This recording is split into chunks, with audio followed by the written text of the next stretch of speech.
Title: The Algorithm That Ate the CEO. I always knew the algorithm would outlive me. What I didn't know was that it would take the CEO with it.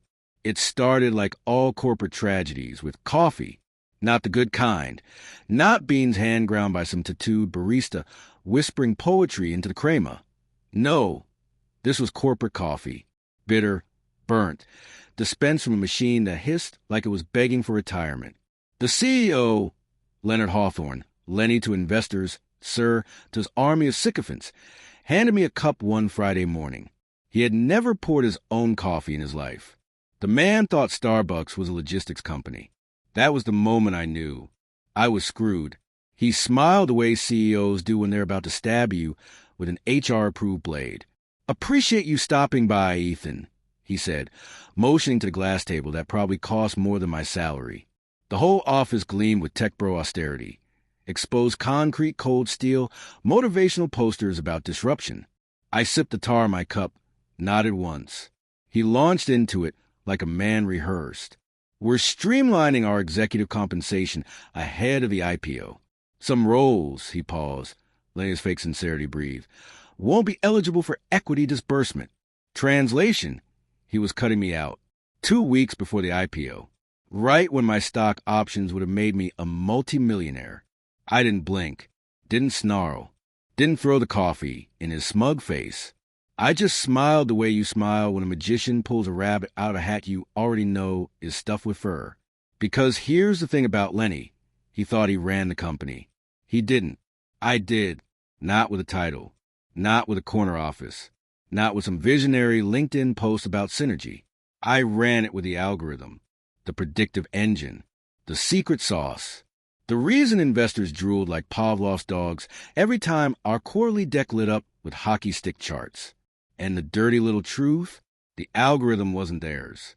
It was mine, back when we were 6 nerds in a garage, before Lenny stumbled in with a check from his uncle and a grin full of teeth.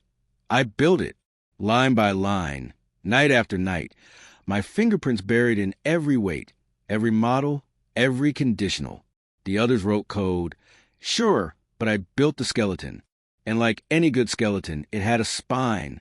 A spine only I understood. So when Lenny handed me that poison-laced coffee, I didn't rage. I didn't beg. I didn't even argue.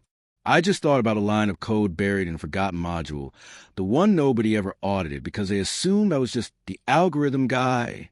That line was my insurance. That line was the knife. I walked out of his office lighter than I'd walked in, because betrayal is heavy until you realize its leverage. The IPO circus rolled on. Billboards, press releases, Lenny doing interviews in his too tight suits, talking about AI revolutionizing human connection, like he even knew how to spell gradient descent. Meanwhile, I kept my head down, pushed code, smiled at stand-ups, answered Slack threads with cheerful thumbs-ups. No one suspected a thing, but I was watching, always watching. The algorithm was hungry, and Lenny had just tossed himself onto the menu. The trigger wasn't dramatic. It never is. It was a quarterly demo with investors. The algorithm ran flawlessly, as always. Predictions sharp, engagement graphs glowing. But buried 3 layers down, invisible to anyone without root access, a timer had started ticking. 7 days. That's all it needed. 7 days before the algorithm shifted. Not broken. Not offline. Worse, it would start telling the truth. You see, our algorithm wasn't just a recommendation engine. It didn't just predict user behavior. It shaped it, nudged choices, guided engagement, turned scrolling into dopamine, and dopamine into profit. But in the training data, I'd left something buried. A mirror, a set of weightings that reflected reality instead of manipulating it. Flip the switch, and the engine would stop optimizing for engagement. It would start optimizing for exposure. Every shadow, every manipulated metric, every artificially inflated KPI. The truth, and the truth, as any CEO will tell you, is lethal.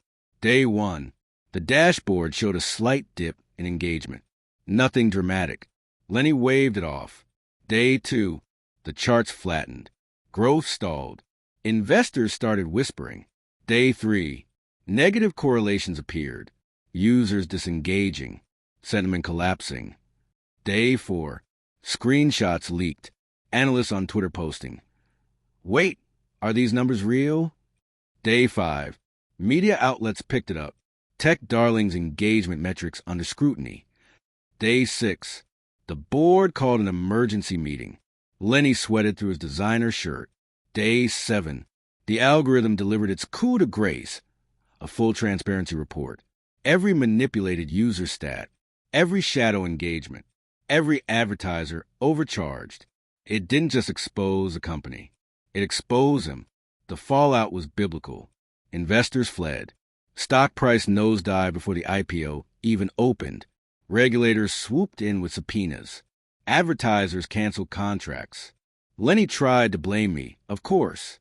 But by then I was already gone. Not hiding. Not running. Just gone. Laptop wiped. Badge turned in. My resignation submitted at 11:59 p.m. the night before the chaos. On paper, I was blameless. In reality, I was the ghost in their machine. The board fired him within 72 hours. Press releases called it strategic restructuring. Employees called it what it was, a purge. And me? I sat in my apartment, lights low, sipping decent coffee for once, watching Lenny's empire implode on live TV. The algorithm didn't eat me. It ate him. And the beautiful part? It wasn't revenge. It was consequence.